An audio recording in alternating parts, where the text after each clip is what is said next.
Assalamualaikum warahmatullahi wabarakatuh. Perkenalkan, nama saya Febrianto Rondanto, NIM 20301151050 dari kelas PJKRD. Baiklah, pada kesempatan kali ini saya akan menjelaskan tentang tugas 9 filsafat yang berjudul peranan olahraga dalam pengembangan disiplin dan kerjasama.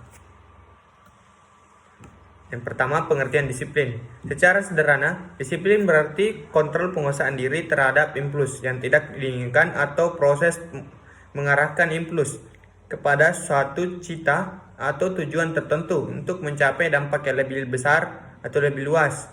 Manifestasi sikap disiplin dapat dilihat dari kesediaan untuk respon dan tidak terhadap nilai-nilai yang berlaku dalam bentuk ketentuan, tata tertib, aturan, tatanan hidup, atau kaidah tertentu. Disiplin dapat dibedakan menjadi disiplin diri dan disiplin semu menurut Setioboto 1993, Cox 2002. Disiplin diri adalah disiplin yang ditanamkan atas dasar penanaman dan kesadaran lebih mendalam untuk menghargai dan mematuhi segala nilai, norma, kaidah yang berlaku tanpa peduli terhadap tidak pengawasan, sanksi, hukuman, atau penghargaan. Yang kedua, disiplin semu. Disiplin semu tidak akan bertahan lama dan hanya akan muncul jika diawasi. Takut pada ancaman, hukum atau sanksi guru terhadap pelatih. Disiplin yang dilakukan atlet dalam salah satu aktivitas latihan hanya karena terpaksa. Takut dihukum karena perintah dan tanpa disertai kesadaran akan dapat menimbulkan disiplin semu.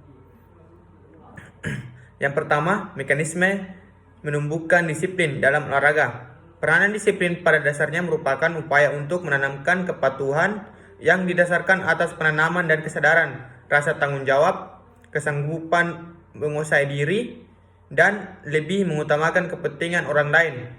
Untuk dapat menanamkan disiplin kepada atlet, seorang pelatih harus mempunyai falsafah dan konsepi yang menatap mengenai kedisiplinan yang akan ditanamkan kepada atlet. Menanamkan disiplin tidak harus dengan tindakan otoriter atau kekerasan.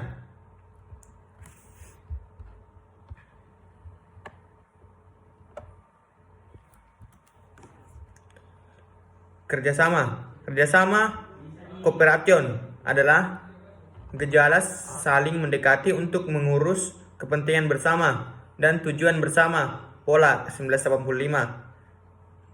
Kebaikan kerjasama adalah perpantangan kedua istilah yang merupakan dua sifat yang dapat dijumpai dalam seluruh proses sosial di masyarakat, di antara individu dengan individu, kelompok dengan kelompok, dan individu dengan kelompok.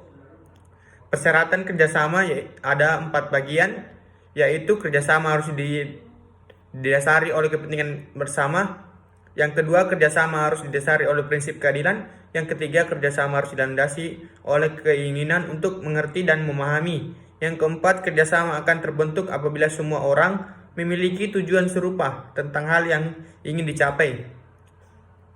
Kerjasama akan lebih mudah terjadi. Kerjasama akan terbangun jika dilandasi oleh prinsip saling melayani. Kerjasama merupakan perwujudan tanggung jawab dari tiap-tiap orang terlibat dalam kelompok. Penghargaan memainkan peranan penting dalam proses kerja agama. Kerjasama harus dilandasi oleh kompromi. Jenis kerjasama dapat ditinjau di beberapa aspek, antara lain: A. Kerjasama ditinjau dari status perilaku. Kerjasama dibedakan menjadi beberapa bagian. Yang pertama, kerjasama setara dan kerjasama tidak setara. Kerjasama ditinjau dari proses kerjanya dapat dibedakan menjadi 3 bagian, yaitu kerjasama koaksi, yang kedua kerjasama suplementer, dan kerjasama yang terakhir yaitu kerjasama referensi. Sekian dari video presentasi saya, lebih dan kurangnya mohon dimaafkan. Wabillahi taufiq wal hidayah. Wassalamualaikum warahmatullahi wabarakatuh. Salam olahraga.